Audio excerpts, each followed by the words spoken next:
Alright, we should be live. Microphone looks good. Window capture. Alright, we're back. We're working on Kaust. There's Kaust if you needed to read them. Sorry, I clicked away from him pretty quick. This might be the finale.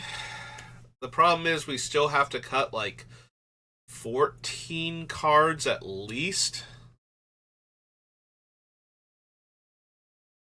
And it's been slow going since we got near the end. It's always slow going near the end because everything is either one of the things that's the reason why we built the deck in the first place. In this case, like the morph creatures, the manifest cards, and the equivalent disguise and cloak cards from the newer set, Murs at Karlov Manor. So we want to make sure we have a critical mass of those, and right now roughly half the spells in the deck are going to be that. Like either they themselves have one of the keywords, or they can allow you to put cards face down using the other keywords with themselves. So like the cards that manifest from Fate Reforged and the cards that cloak from Murs at Karlov Manor in its commander deck. Mostly it's commander deck because the one that cloaks from the set isn't super strong in the deck. Like 4 mana, look at the top 5 is playable, but it's a one shot, so it's one of the casualties, trying to get it down to the right number of cards. Which only leaves us, so if we have like 30 of those, that only leaves us like 35-ish spell slots for other cards. Cards like Soul Ring and Swords to Plowshares, Nature's Lore, Enlightened Tutor, Worldly Tutor, Scroll Rack, Aura Shards, Fires of Yavimaya, Aladmari's Call, Exalted Angel, Histrodon, Krosan Colossus, Giddish Valisk, Towering Baloth. Towering Baloth might be the next one to go.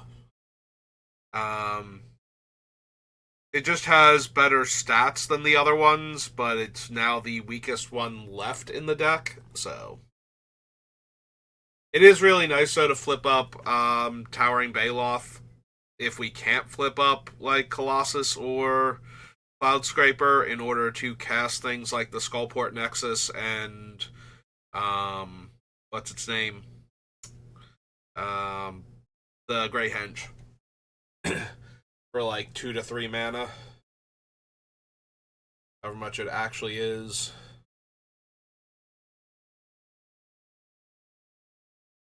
Crucible of Worlds. Maybe we can cut the Crucible. I have a ton of fetch lands in the deck. Not only do we have the normal complement of the Onslaught and Zendikar ones, but because we are white-green, we also gain access to, what's its name? Krosan Verge. So, that is super helpful. Sensei's Top, Farseek,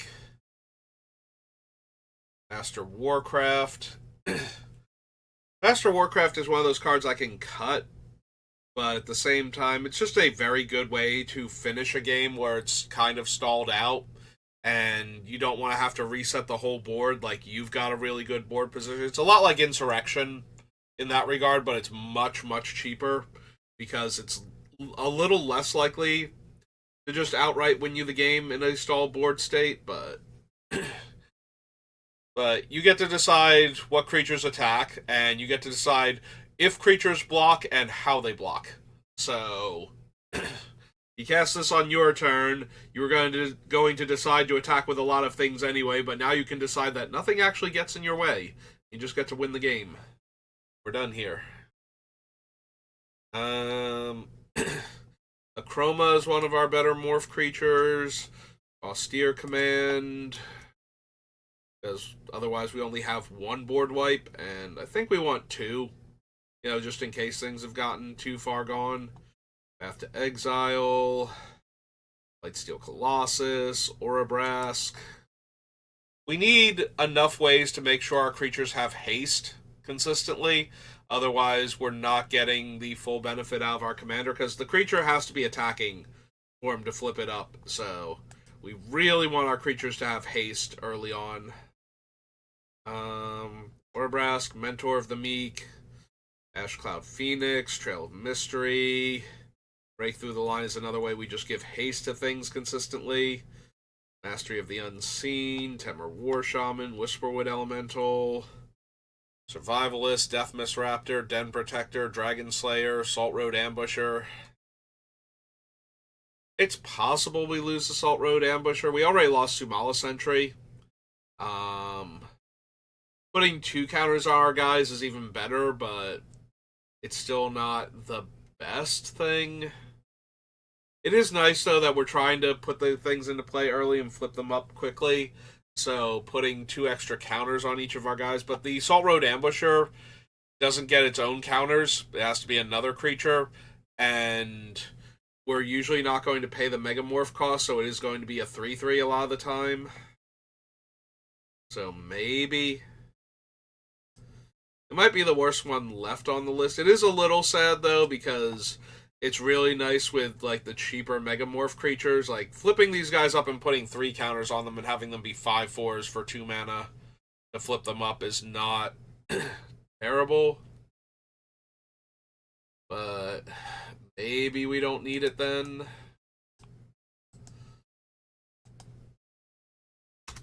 Emrakul is one of our... Oh, look, we have a giant scary monster on top of our deck. Let's manifest it. Or in our hand, let's manifest it, depending on what cards we've drawn. Heroic Intervention. Ox Ambers, one of our ramp spells. Guardian Project, Rhythm of the Wild. Embercleave is our weakest remaining trample granter. We cut Rancor already. I say weakest because it's 3 mana to equip, but our deck's not very mana intensive, so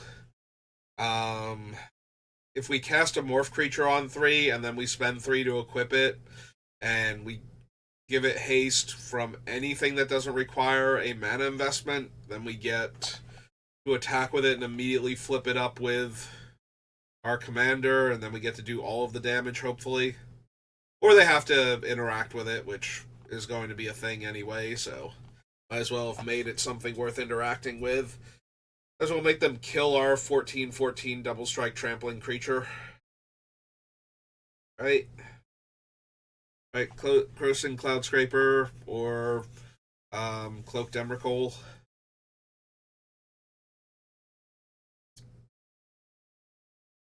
Welcoming Vampire is still one of our ways to draw cards. Boseiju, Farewell. Spacious Welcome, Sorak and Goreclaw, Book of Midnight, Skullport Nexus, Vindicator, Ballrack. Delnay's still pretty decent. Like, just getting the... We have a lot more 2-power creatures with triggered abilities than I thought, because if we flip the creatures face up with our commander, all of our Megamorphs don't actually have 3 power. And I was just wondering, if I flip them face up with their own text, like if we look for Megamorph, like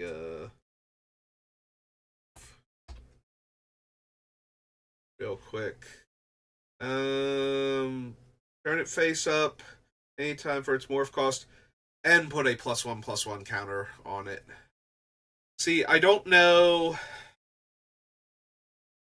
It's not when you do, so I'm thinking they get turned face up with the counter on them by the time anybody has a chance to react to anything, and by the time we check to see what should have triggered. So I don't think we get another... Oh, excuse me, another copy of their trigger, but I could be wrong.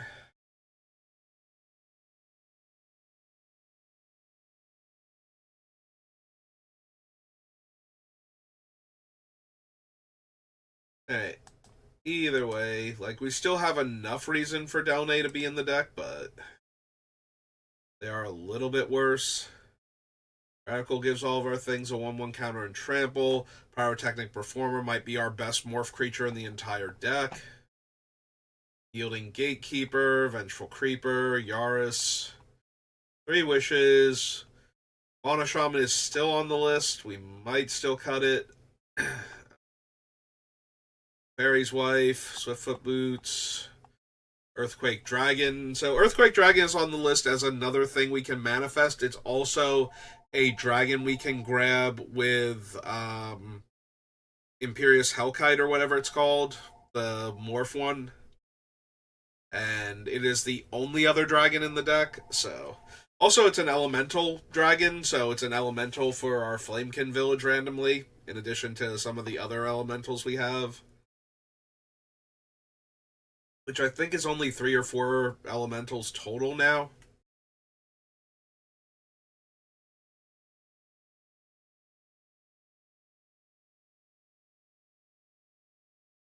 Scavenging Ooze, Scroll of Fate, Flawless Maneuver, Deflecting Swat, Ugin's Mastery, Excise the Imperfect, our Commander, True Identity, Veiled Ascension, Bolt Bender, Experiment 12. Yeah, that's another reason to remove the Salt Road Ambusher. I keep forgetting Experiment 12 is just an exponentially more powerful Salt Road Ambusher. Print Lifter Ooze and Panoptic Projector. Oh, and our good buddy Mana Crypt down here. If we get rid of the Salt Road Patrol, or Salt Road Ambusher rather, Patrol is a different card. That brings us down to 78. So yay, only 13 more cards to cut from a deck that I don't want to cut any of the remaining cards from. No, this is fine.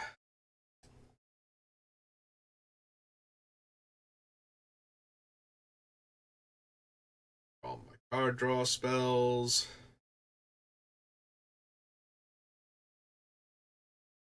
Like, I could cut Welcoming Vampire.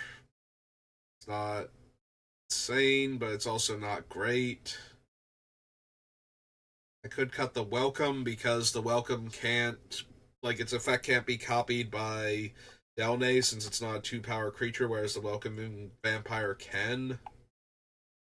As far as our remaining face-down creatures go, so...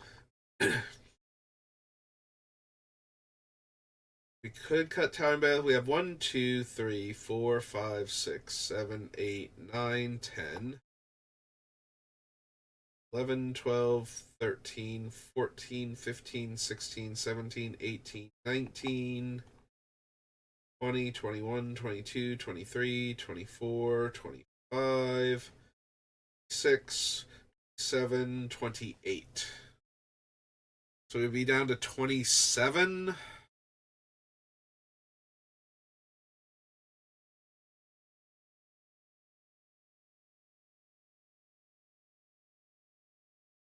Out of our, like, 60 some odd cards. So we're down below 50% already. The Baloth is the worst one still on the list, I think. There's also the Inox Survivor, but I don't want to cut out too many disenchant effects. Like, right now, our main ways to disenchant things are Aura Shards, which is always incredible. Steer Command if we get desperate. Farewell if we get desperate. Stroke of Midnight. Unyielding Gatekeeper can pull it off. Vengeful Creeper and Excise the Imperfect. But half of those are also creature removal spells, so... or more than half of them because of the 2 Wraths, so I don't just want to be firing them off willy-nilly to kill, like, 2 or 3 enchantments or artifacts. For the most part... so it helps to have the Survivalist. Also, the Survivalist is something I can pay to flip, like, actually pay the mana to flip. So, in a sequence where I have, like, one expensive morph creature and something cheap like the Inoc or one of the, like, Hidden Dragon Slayer or something, Den Protector, where I can pay to flip up the one and I can use cost to flip up the other and draw 2 cards in a turn. Because the deck doesn't have a ton of mana requirements, so when it has extra mana, I want stuff to do with it. Excuse me. At the same time,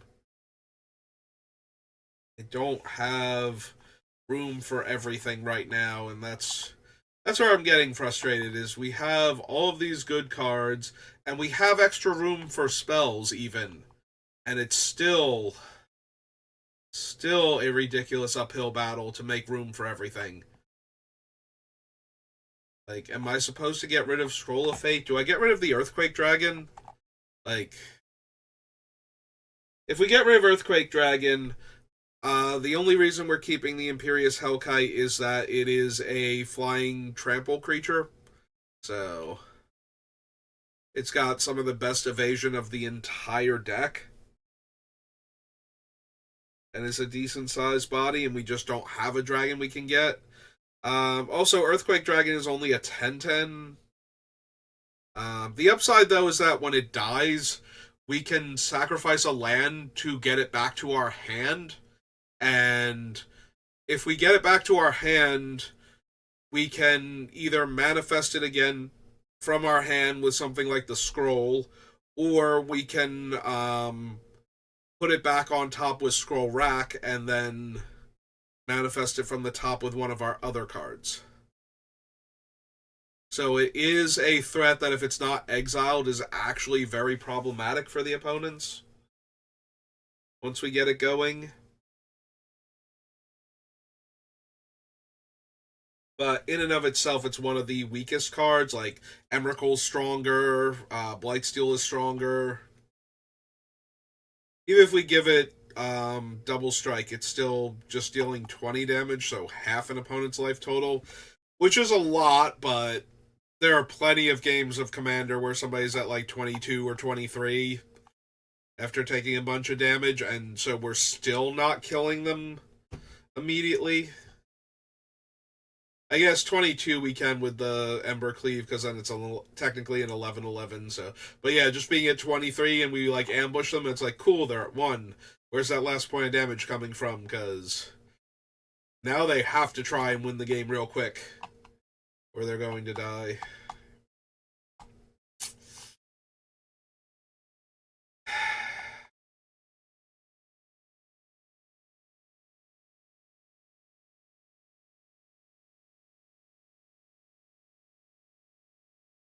Like, we might legit cut Earthquake Dragon at this point, just because it's one of the things I can cut.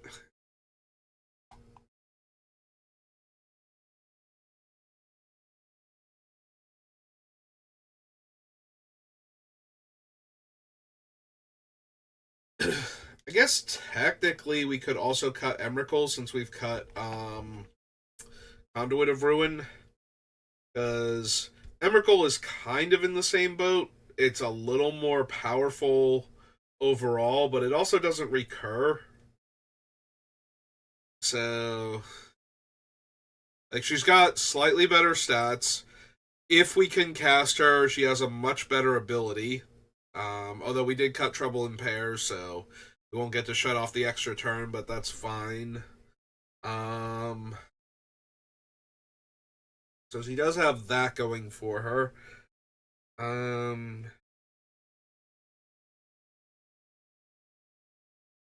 There's the whole protection from colored instants, I believe, is Promised End. Double check what Emrakul.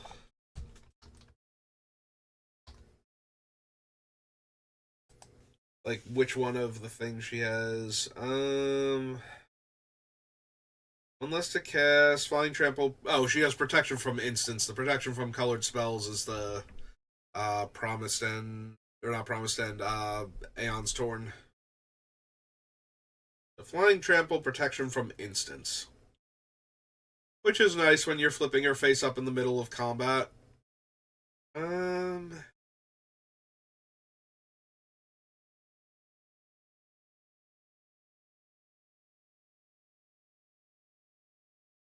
Like, she's no more castable than the other dragon than the dragon is, though. So the other dragon, yeah, she's no more castable than the um earthquake dragon, but or maybe a tiny bit more castable than the earthquake dragon, but it's not really going to be a thing.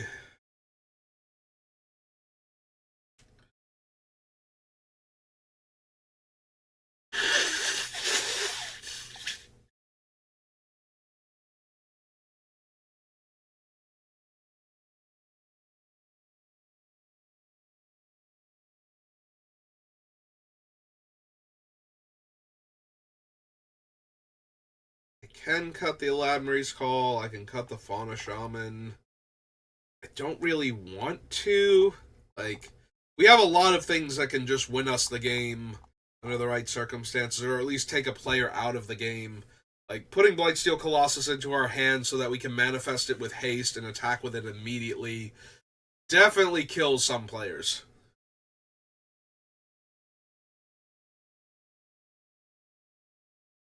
The biggest problem is that it is telegraphed when I tutor for it.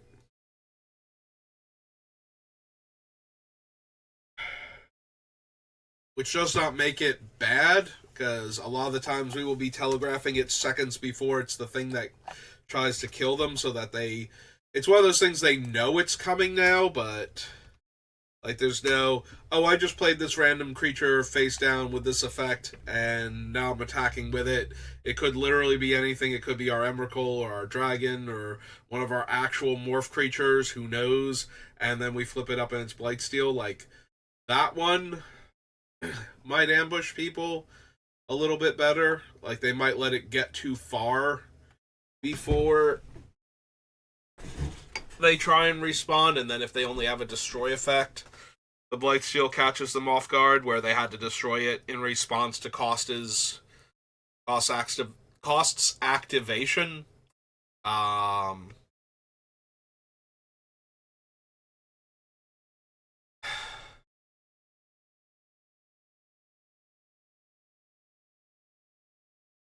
and then they would have found out that they killed an islander, not an island. I don't have blue. They just killed like Jetmir's Garden or something, and it's just like, oh well, you shouldn't have used your removal spell on my face down creature. But because of that, we have the ambush factor. That might not always be a thing.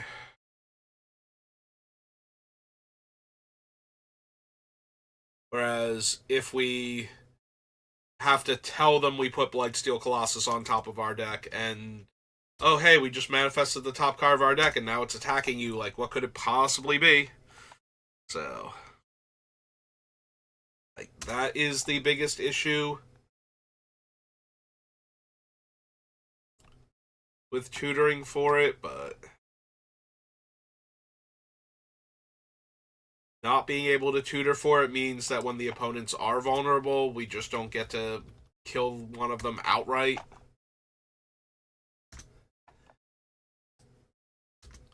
So,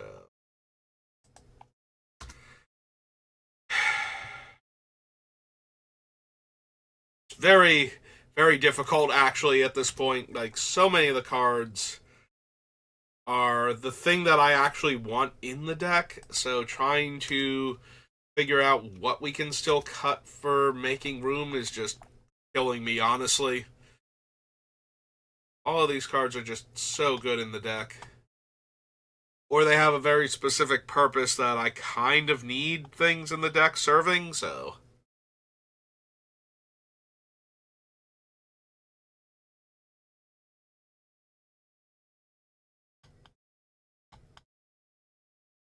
Yeah, out of the choice between Delnay and the Panoptic Projector, we cut Delnay, just because the Projector does a lot more for our morph creatures than Delnay does for our 2-power creatures in the deck. Like, just Pyrotechnic Performer alone is more reason to run the Projector, but um, being able to flip up things like the Greenbelt Radical or Aurelia's Vindicator and copy their effects multiple times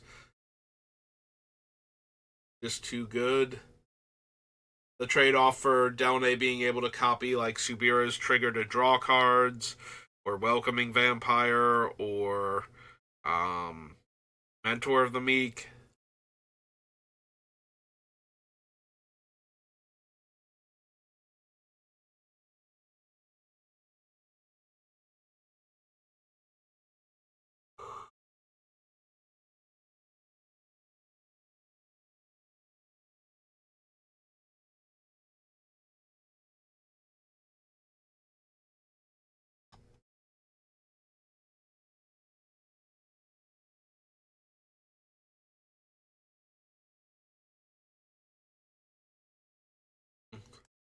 I've managed to cut what, one card so far, and it's been almost 30 minutes.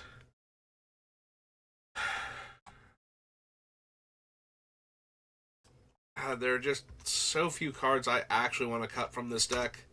I really like where it's at, obviously, because it has like no room for land, but I think 22 land is and like 5 or 6 land ramping spells is a little bit low when I usually have like 40 mana sources. So we're gonna need to cut some stuff.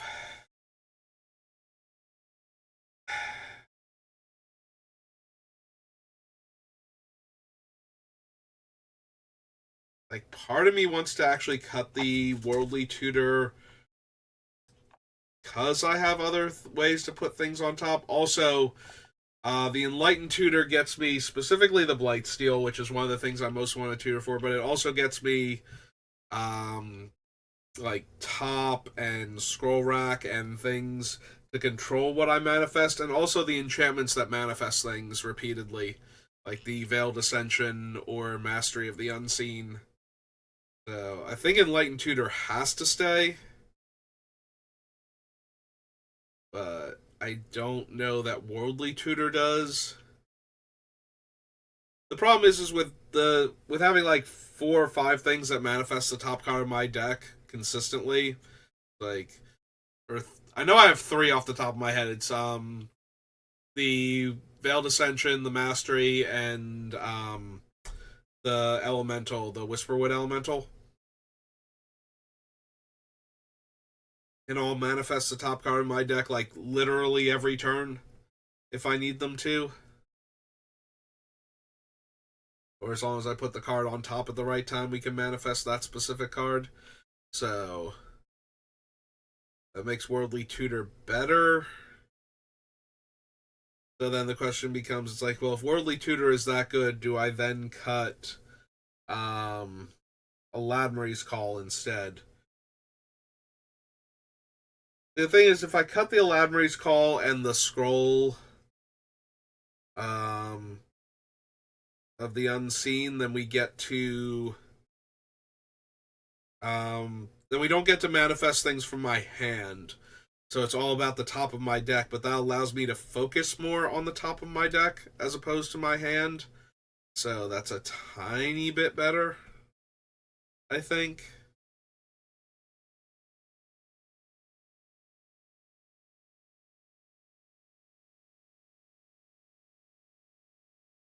Fire Shards, Fires of Yavimaya, like. Alright, so I keep considering cutting Aladmary's Call. So I think we're going to. Like, if it's going to be that much of a consideration that many times, and I'm this pressed for cutting things, I think we also lose the Towering Baloth, because, again, it's one of the things that I keep very seriously consider cutting, and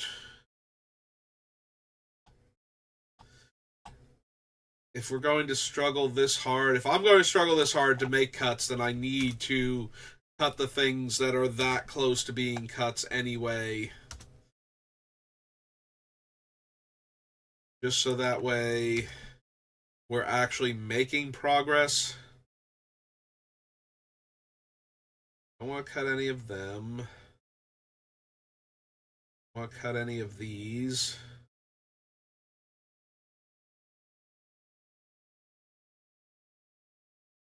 Got any of those?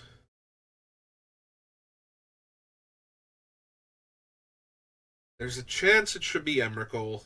Like, I don't have ways to specifically put a colorless creature on top of my deck anymore.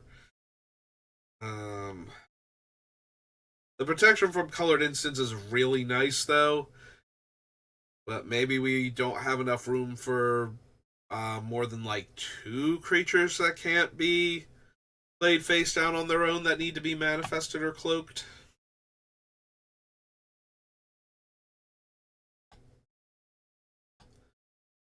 Wild, Embercleave, Great Hen, Shadow Spear, Farewell, Welcome,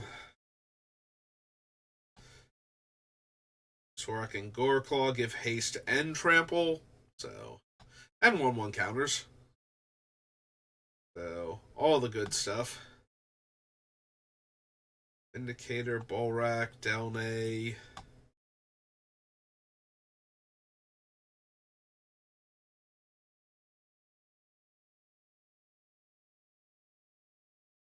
Yeah, maybe it's Delnay. I keep considering cutting them, so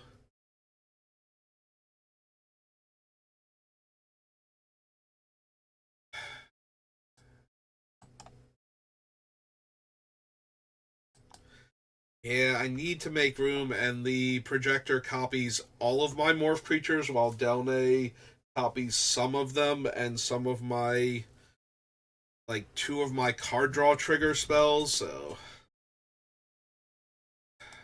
yeah, let's get rid of the Fauna Shaman too.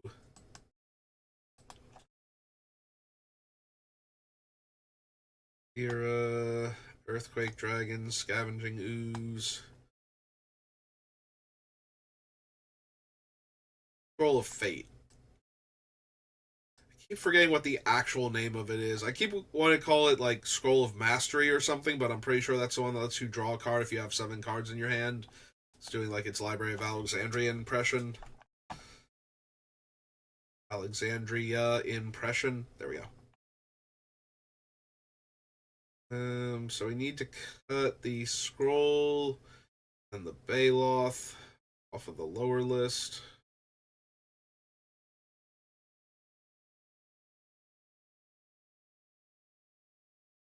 Towering Baloth gone now.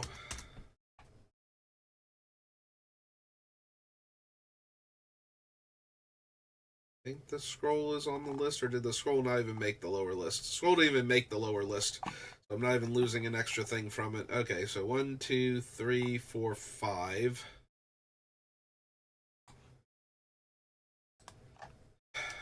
Brings us down to 73. Still 8 more cards that need to go. Like, I think 65 is the most non-spells I can afford to have, which still leaves 8 spells that absolutely have to go. Yeah, I'm not cutting Krosan Colossus. 9 power is like the... That was already the best we were going to do with no drawbacks on an actually existing morph creature, like naturally for it anyway. So I'm very disinclined to cut it.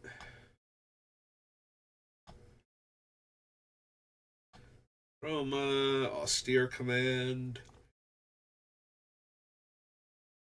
Lightsteel definitely stays. Orabrask is staying for right now. Mentor. Ashcloud Phoenix too good. Trail of Mysteries is good. Break through the line. We have like 5 different ways to give haste, and I think that's about as good as we're gonna get. Mastery of the Unseen, Temur War Shaman, Whisperwood Elemental, Survivalist, Deathmist Raptor, Den Protector, Hidden Dragon Slayer, all of those need to stay. Emrakul the Promised End, maybe. Heroic Intervention, Ox Amber, Guardian Project, Rhythm, Embercleave, Great Hen, Shadow Spear, Welcoming Vampire, Farewell, Acacia's Welcome, Rock and Goreclaw, Stroke of Midnight, or Nexus, or Skull Spore Nexus, rather. Sorry, Skullport is a location in Faerun in Waterdeep.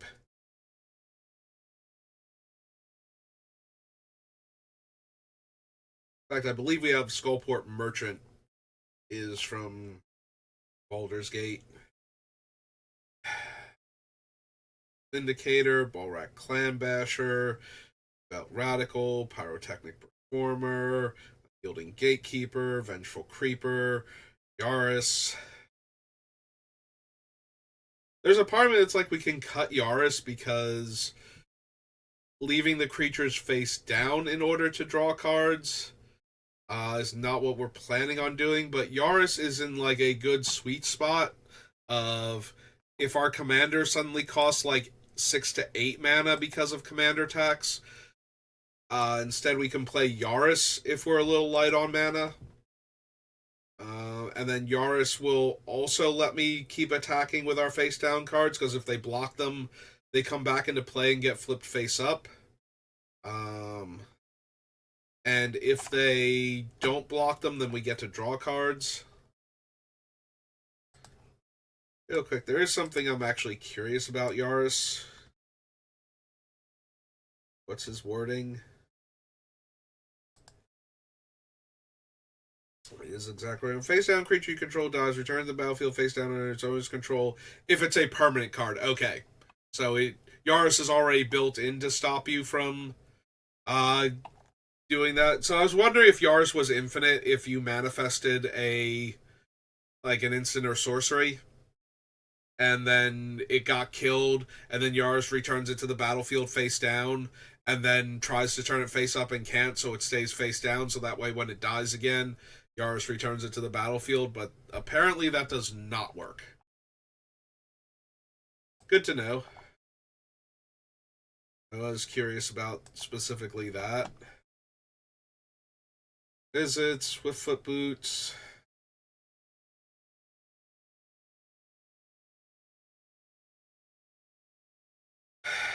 Maybe it's Mrs. Teferi. Like, Subira makes them unblockable, which is really strong before I flip them face up. But she does not give them haste the way the enchantment does. So it might just be that the enchantment is our way to punch through damage when our creatures are too big, and maybe an access tunnel. Even though it's a colorless land, with how our deck works, I do not like the idea of colorless lands, but maybe. Yeah, I think Subira can actually go.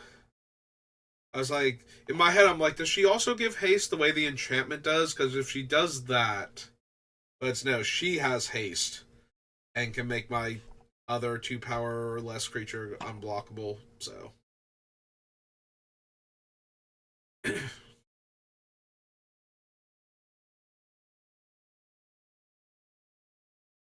Earthquake Dragon is 14 and a green to cast.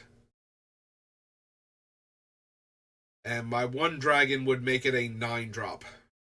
So it is literally uncastable on its own. And now regrowing it doesn't let me manifest it from my hand anymore without the scroll.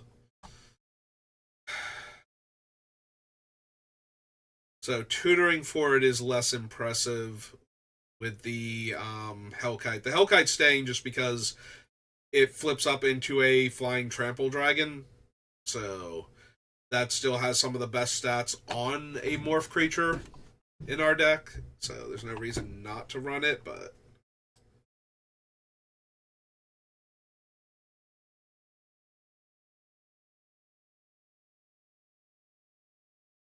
yeah, I think the Earthquake Dragon is the one that goes then. Which leaves us with only Emrakul and Blightsteel, but I think that's fine. Like, we don't need a ton of. This isn't an actual morph creature to manifest. We just want creatures that will basically win me the game if I flip them up. So Blightsteel is that. Emrakul is just powerful. not quite on par with Blightsteel with what we're doing with her, which I don't know, maybe that means both of them go and I'm just manifesting creatures that actually have morph and disguise at that point instead, and maybe Blightsteel Colossus on occasion, because we really need to make room. And like, the cool thing we're doing with them might not be as good as just having our regular creatures that meet the requirements for our deck. And if we get to turn them face up, like, easier later on, that's good, but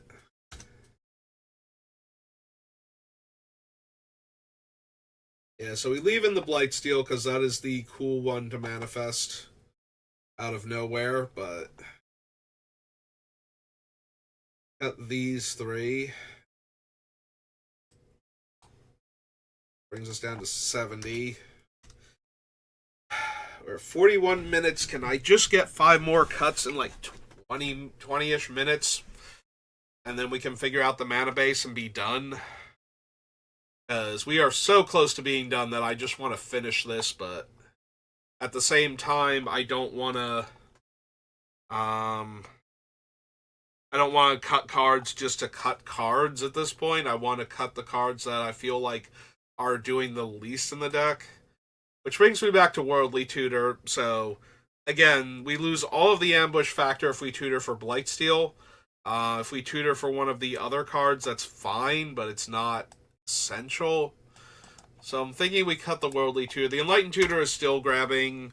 It can still put Blightsteel on top if that's really the best thing to do, but it has the options of getting us our other things that enable, like being able to get the enchantments that manifest the top card of our deck, being able to get one of our artifact mana sources in the early game, just being able to tutor for Soul Ring or Mox Amber or Mana Crypt the first few turns of the game. Also, being able to tutor something like Aura Shards or Fires of Yavimaya to give my stuff haste. So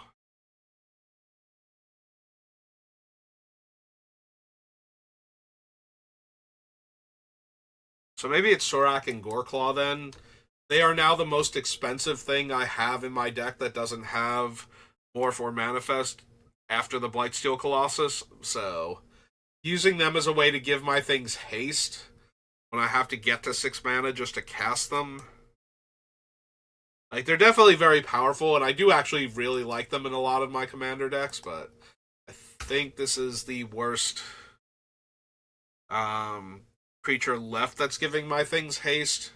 So, like, 6 mana to give my things haste is not exactly letting me play my thing on turn 3 and attack with it immediately, or play my thing. More likely, it's play my thing on turn 4 and attack with it immediately, is what a lot of my things allow for, because we are not going to be able to cast Kaust fast enough to get to cast one of our haste enablers and then a morph card by like turn 3. That's just way too much. Even with like a Mox Amber draw, we're not going to be able to pull that off. We would need to run things like Lotus Petal or Simian Spirit Guide and Elvish Spirit Guide, and I don't want to do that. The deck is good enough. It does not need the turn, like, 1 cost, turn 2 haste enabler, turn 3 morph creature and attack draw. Or even like the turn 2, like if we drew all of our fast mana and we're able to like Swiftfoot Boots on turn 1 also, and then turn 2 play a morph and equip it and attack with it and flip it face up, like that'd be really cool. But the rest of the time we've got like fast mana that's like one shot stuff being clunky in our hand, and that's not really helpful. The deck doesn't have room for that. Alright, so we cut Sorak and Worldly Tutor. Brings us down to 68.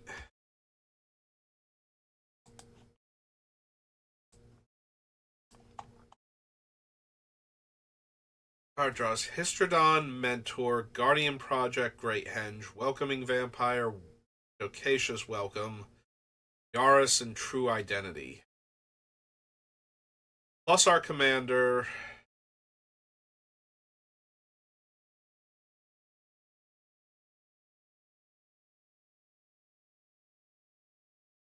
Wondering at this point if I cut the Welcoming Vampire.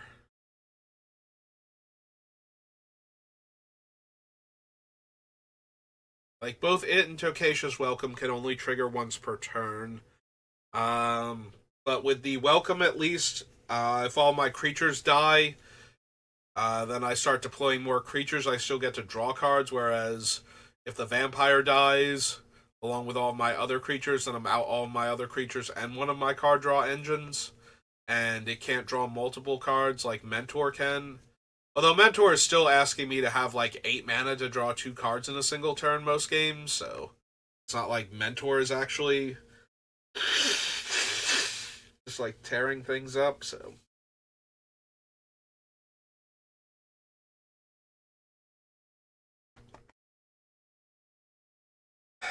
But I need to make room. I think I can afford the Welcoming Vampire at this point.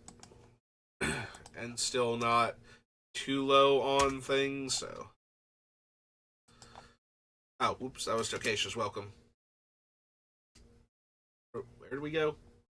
Why are we not over here anymore? Okay. Sorry. Meant to get rid of the Welcoming Vampire.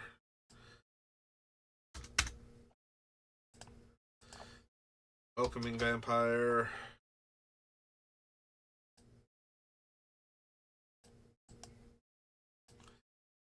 We're off the list. 2 more. 2 more cards. We're the 2 worst cards still on this list for what I'm trying to do.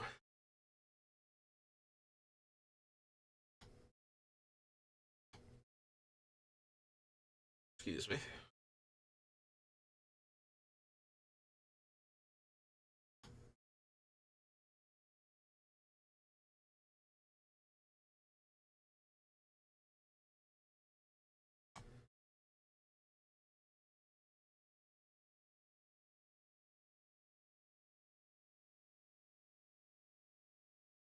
Mystery of the Unseen, Temur War Shaman.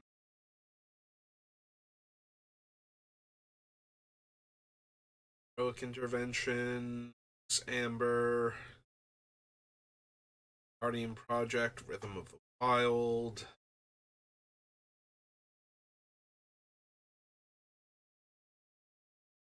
Even Shadow Spear, Farewell. Welcome, Stroke of Midnight, Pulsepore Nexus.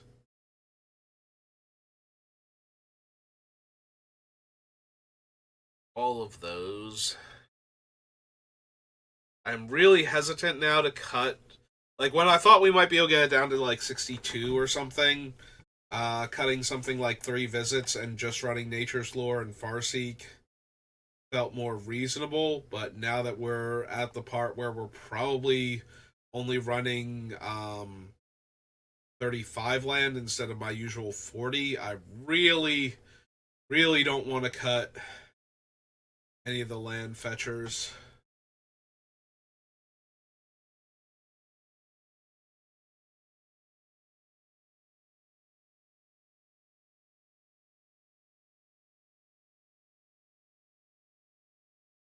Actually getting to 4 mana with this deck is kind of important. So,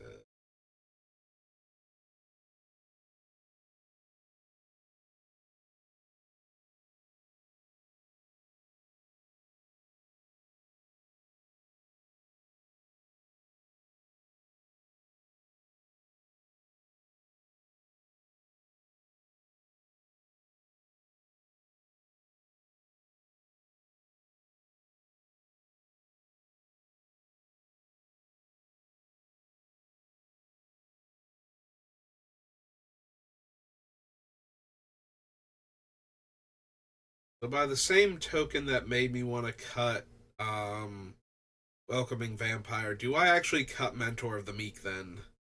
If we're very unlikely to be able to draw more than one card with him per turn anyway.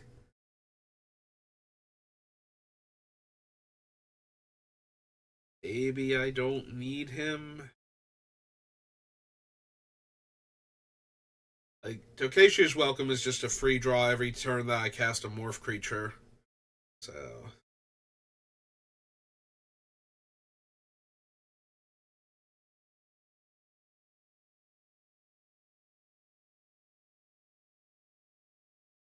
I'm not thrilled with any of my options.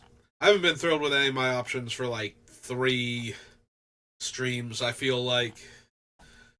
Because we are just so close to being done, but that just means there's that few number of cards left.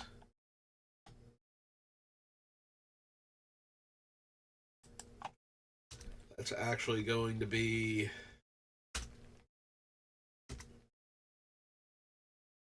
viable to cut now. That's the big issue.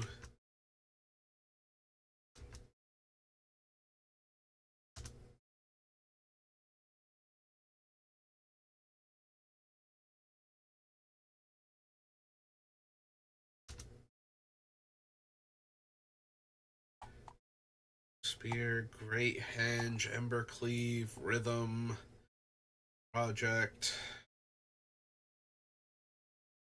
Mention. Need Den Protector. Deathmist Raptor is way too good in the deck. Every time it dies, it can come back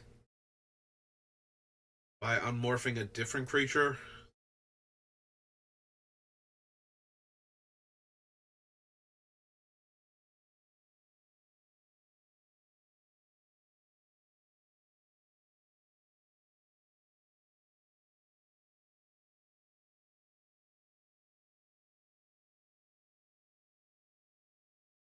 Yeah, don't really want to cut any of these.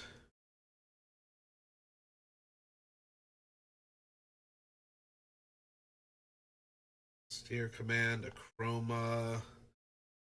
Really disinclined to cut Master Warcraft.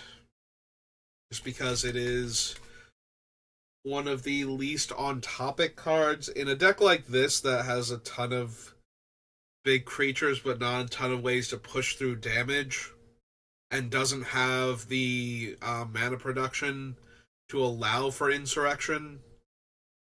Like, it's really, really hard to top your creatures can't block, like a full-on falter effect for every single player, where it hits their flyers and whatnot also.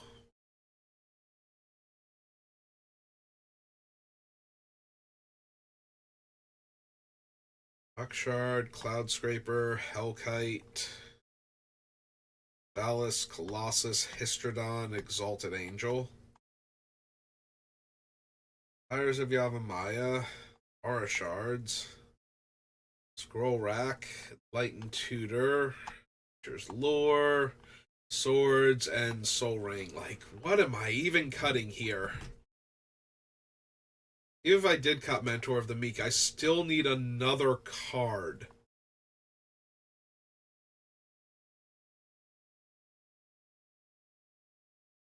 This massive list, I still need one more card, even if I cut Mentor. I think I have enough other card draw, and for the same reason that I cut Welcoming Vampire, where it does not allow me to recover very well if it's one of the cards that just got killed. But even then, that doesn't feel great.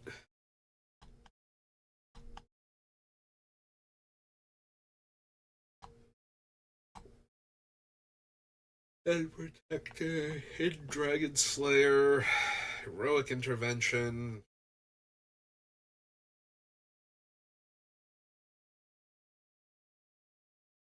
Yeah, 65 is the most extreme I've ever gone for going down on lands in my commander decks, and I think I would be wrong to try and stay any higher. Like, I think I think 65 is already a little questionable, so 66 is just not happening.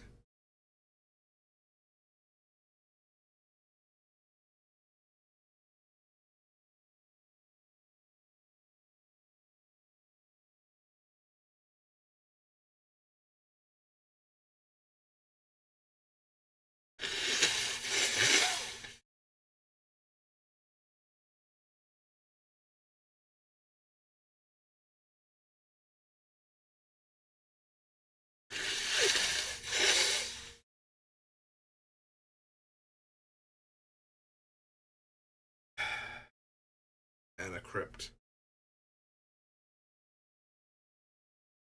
Hey, you know what I should do just to make sure? We should do a quick count, make sure I'm not like still at 67 or something. So we have one, two, three, four, five, six, seven, 8, 9, 10, 11, 12, 13, 14, 15, 16, 17, 18, 19, 20, 1, 2, 23, 4, 25, 6, 27, 28, 29, 30, 31, 32, 33, 4, 5, 6, 37, 38, 39, 40, 41, 2, 3, 4, 45, 46, 7, 48, 49, 50, 1, 2, 53, 4, 5, 56, 57, 58, 59, 60, 61, 62, 63, 64, 65, 66. All right, so we are actually at 66. I was really hoping we'd be at 65. I was really scared that I had missed either counting the commander or counting the mana crypt all the way at the bottom, but we are actually at the 66 cards. So, after cutting Mentor.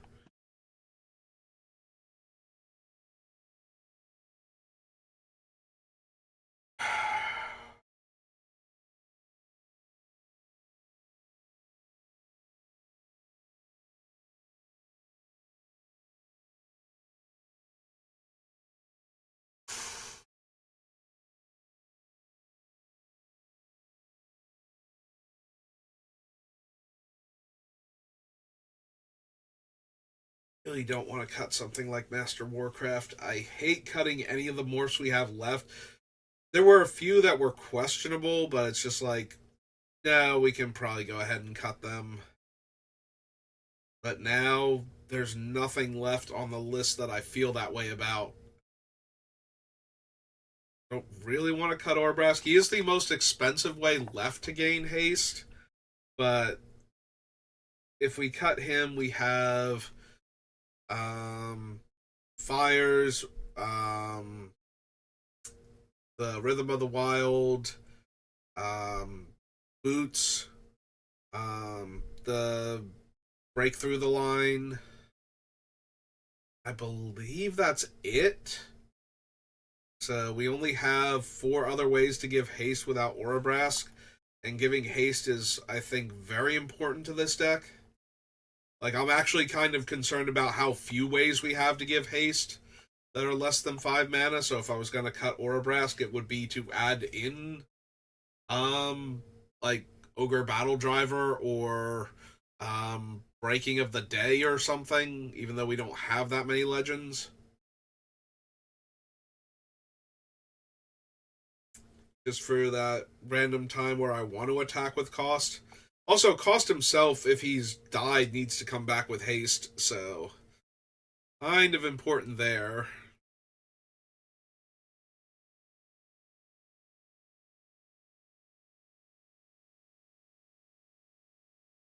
Yeah, I do feel like I don't actually have enough ways to grant haste in the deck, so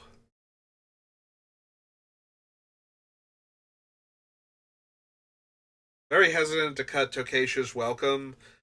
We have other really strong card draw, but they're all in the 4 mana range, like things like Guardian Project, so I don't want to cut Welcome here.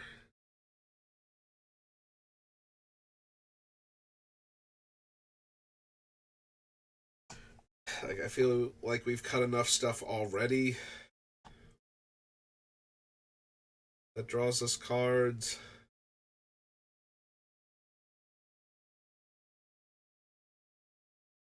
I really like how the Skullswore Nexus functions in this deck.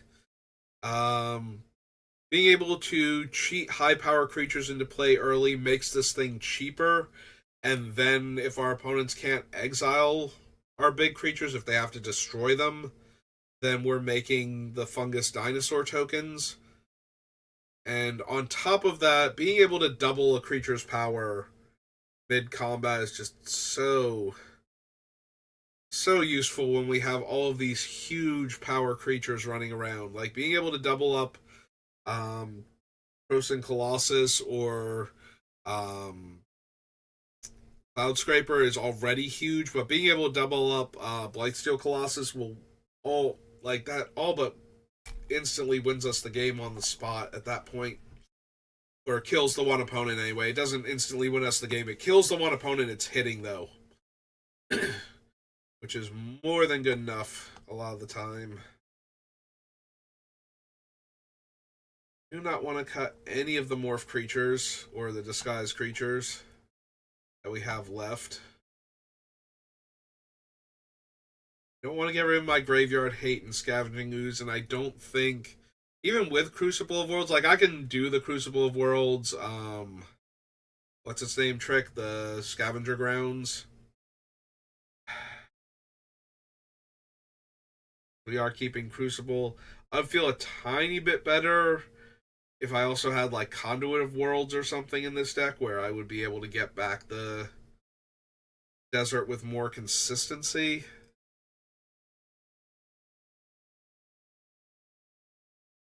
Yeah, when I'm this stressed for finding another cut, but then if we cut that card, then we're putting in a colorless land, and I'm really trying to not run colorless lands here.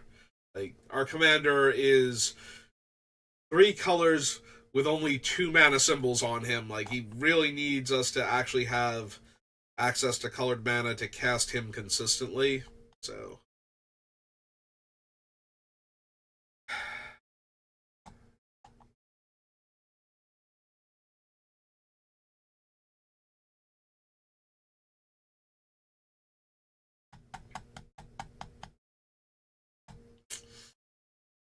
I don't want to cut any of these.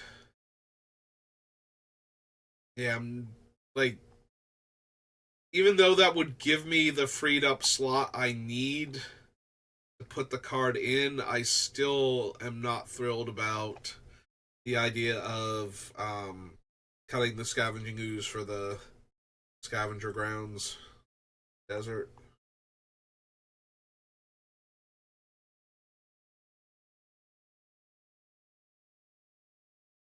Lands. Do not want to cut another morph. Like it would be the survivalist, I think, is the now weakest member, and that still seems really bad to cut.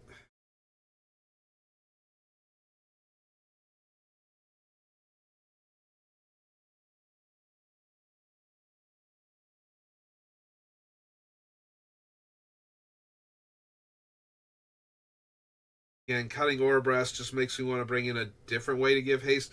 Oh, we also do have the village, so that is our 5th way, but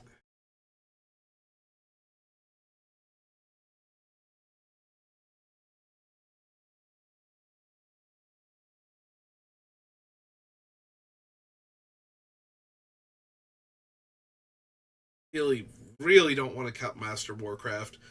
Not thrilled about cutting Crucible either. We have a bunch of fetch lands in the deck. So if we have the Crucible, we get to replay them to actually guarantee we hit land drops later on. But also the ability to shuffle away cards we don't want to manifest seems way too good.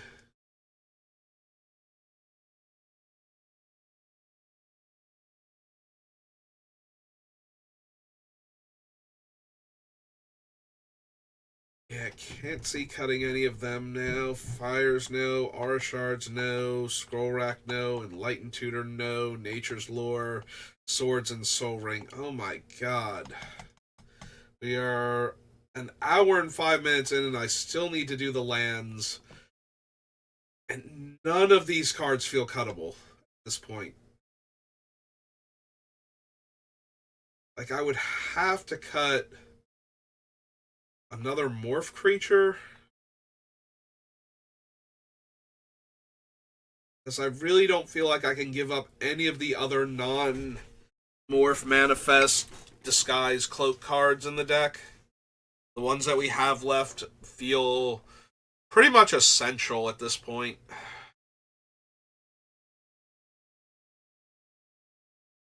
The War Shaman lets me kill our opponents like mid-size and utility creatures by turning ours face up.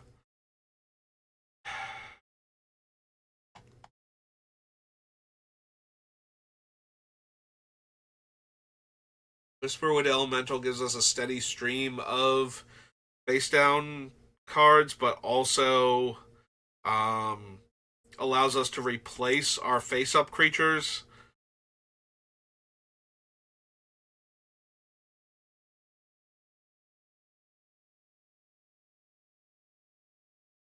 Is it the Whisperwood Elemental? Like, I really don't want to lose another disenchant effect, which would be the Survivalist, so it manifests for free, but it's at our end step.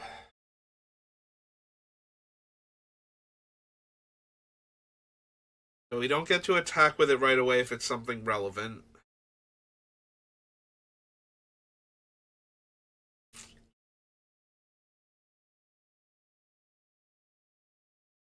Maybe it is the Whisperwood Elemental then? Maybe it's just not good enough?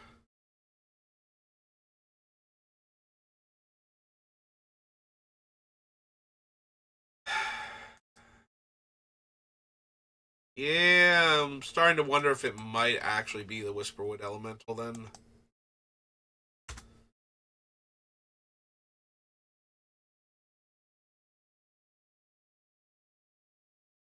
Alright. Because I really don't want to cut the Survivalist. I don't want to cut something like Master Warcraft or Crucible of Worlds. I don't want to run the scavenging or the scavenger lands over the ooze. Like, I really want to hit our commander on turn 2, so running colorless lands just gives me more things that could not produce my colors of mana coming into play untapped. Like, I already need to make some allowances for turn 1 tap land, turn 2 our commander. So. Alright. So what are our lands? We currently have 27 on the list. We have room for 35. So go Plateau, Savannah, and Tega. Frozen Verge, Bloodstained Mire, Flooded Strand, Windswept Heath, Wooded Foothills, Sacred Foundry, Temple Garden, Stomping Ground, Jungle Shrine, Arid Mesa, Marsh Flats, Misty Rainforest, Scalding Tarn, Verdant Catacombs. Alright, so we have the 2 Battle for Zendikar lands. We have the 2 cycling lands from Amonkhet.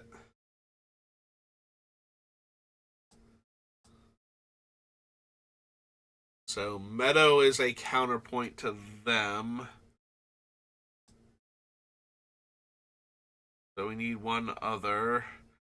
So Boseiju, Jetmir's Garden, Elegant Parlor.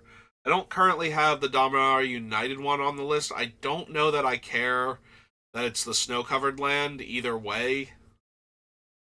Um, so I'm kind of thinking we go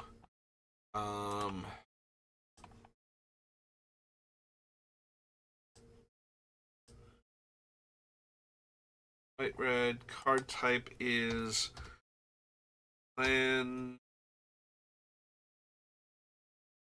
Set is Dominaria United. Let's get what's its name?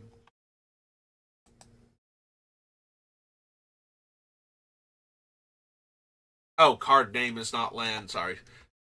Type line is land. Like, wait a minute. How is there nothing that matches? Alright, so it is Sacred Peaks is the Dominaria one. So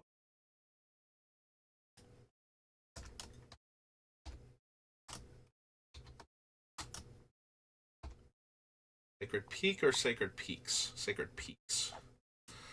Alright, and we go back to Alpine real quick. Take it off the list. There are a handful of cards that hate on snow-covered lands, and there are some players that use snow-covered lands for their mana base, either to take advantage of a handful of other things. Like, I've used snow-covered lands in my Nin deck because she runs scrying sheets to help her find more land, because she's a very mana-hungry deck, so... that regard, at least. Alright.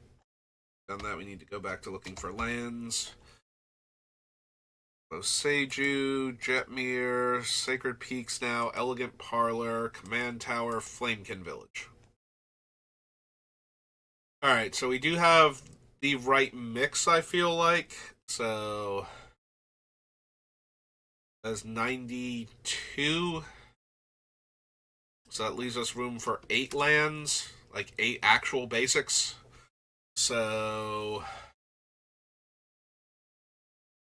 forest, mountain, plains.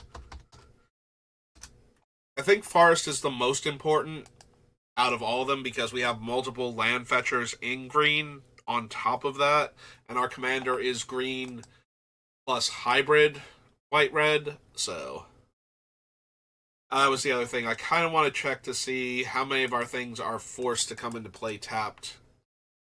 Croson Verge is like our only land that taps for colorless, I believe. I believe Croson Verge taps for colorless. It's been a while since I've had to care. But also, like, it comes into play tapped and it sacrifices... Spelling Croson wrong? Yeah, there we go. Okay. Croson Verge... Tap, add colorless, 2 tap, sacrifice. Okay, so it does add colorless. It also comes into play tapped. It is the only one I'm willing to consider because it gets 2 other lands. It gets a land with the forest type and a land with the plains type. So we can get any of our dual lands or our triome out of our deck with it. But it does come into play tapped, and it does not make colored mana. It is the only exception that I'm even considering for this deck at this point. And there's some argument to be made for cutting it because of that, so... I have Jungle Shrine, Arid Mesa... So Jungle Shrine always comes into play tapped. Canopy Vista and Cinder Glade can come into play untapped, but it requires me to have 2 basics in play already for them to come in untapped, so they are very frequently. Let me double check the wording on Canopy Vista and make sure. Right, it has to be 2 basics. There's a battlefield tapped unless control 2 or more basic lands. Yeah. So these things are basically these things are always going to be entering tapped if we have that few lands. But they can enter untapped, which the cycling lands can't.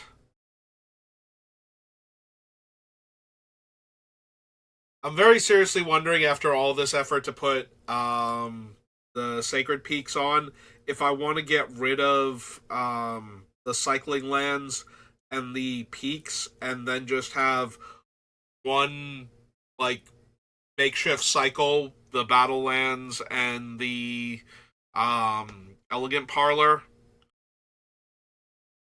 as our only dual lands that are going to be coming into play tap most of the time.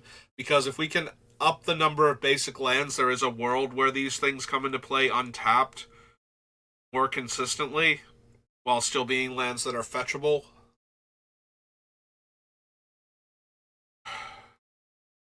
I really want to hit our commander turn 2, morph or haste enabler turn 3, and then start attacking and flipping things. Like, I really want that to be our sequence.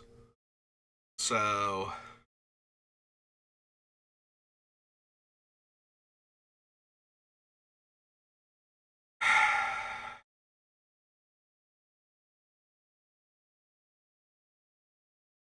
right, because those are only. Then there's the cycling lands.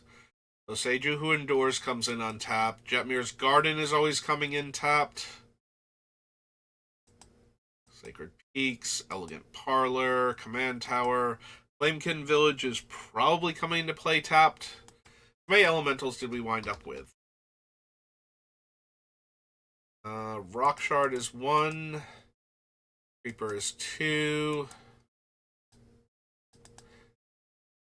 And we cut the Whisper Wood. So we have only 2 elementals, so that thing is almost always coming into play tapped. Got it.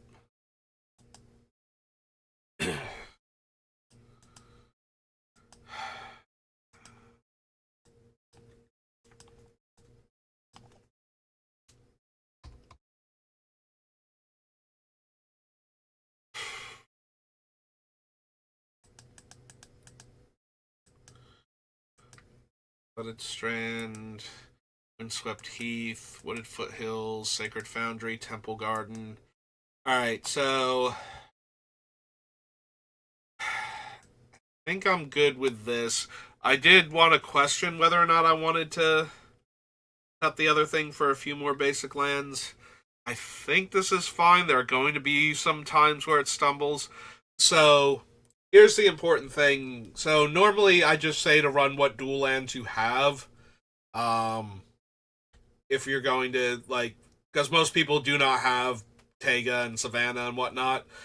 If you're going to cut those and replace them with non-basics, the ones I'm going to recommend you replace them with are the cycle from M10 and Innistrad that come into play untapped if you have a land of the other type, is my number 1 recommendation. My number 2 is the ones from Midnight Hunt and Crimson Vow that come into play untapped if you don't have a lot of lands in play, because it's more important that you hit your lands early untapped to play cost into morph or haste enabler than it is to have them come into play untapped in the later part of the game. So I think those would be my recommendations for people that are trying to replace the insanely expensive mana base with a cheaper mana base. I think that would help a lot there. Yeah, I think those would be my replacement lands for, like, the actual dual lands from, like, Alpha Beta Unlimited Revised, and for, like, other cards if we're going to cut down on fetches because we have less fetchable lands that come into play on tap. Like, if you don't have the shocks, then we probably need to seriously consider cutting the fetches also and just having a higher basic land count. Unfortunately, there aren't a lot of things that will fetch a land untapped that aren't expensive. Like, even the basics are hard to fetch into play untapped, so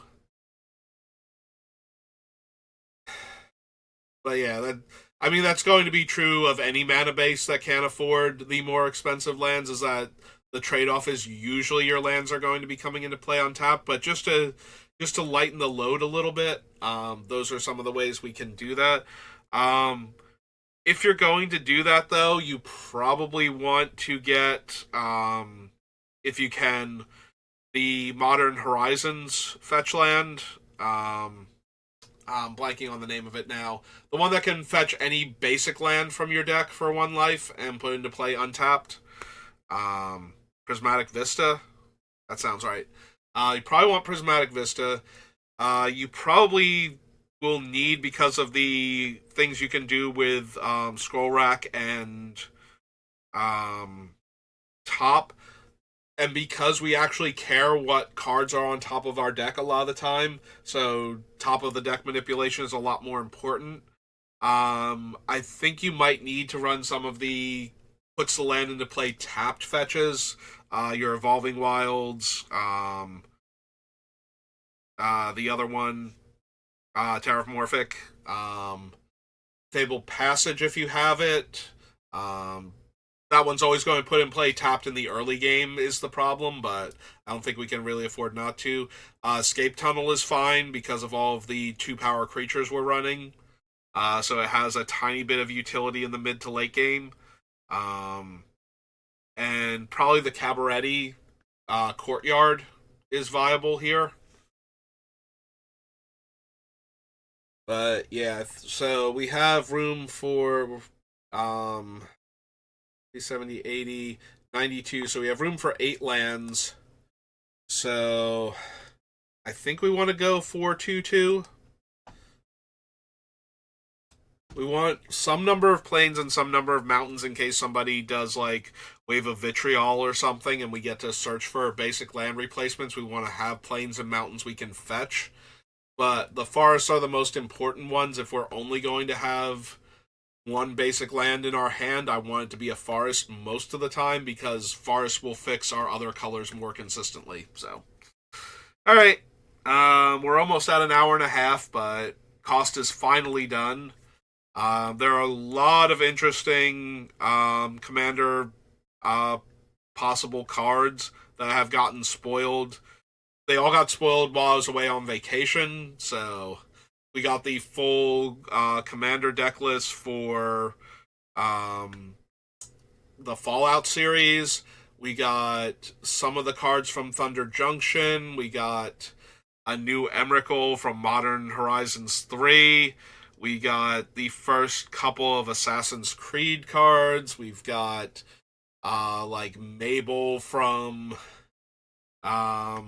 the Redwall theme looking set. I forget what its actual name is now.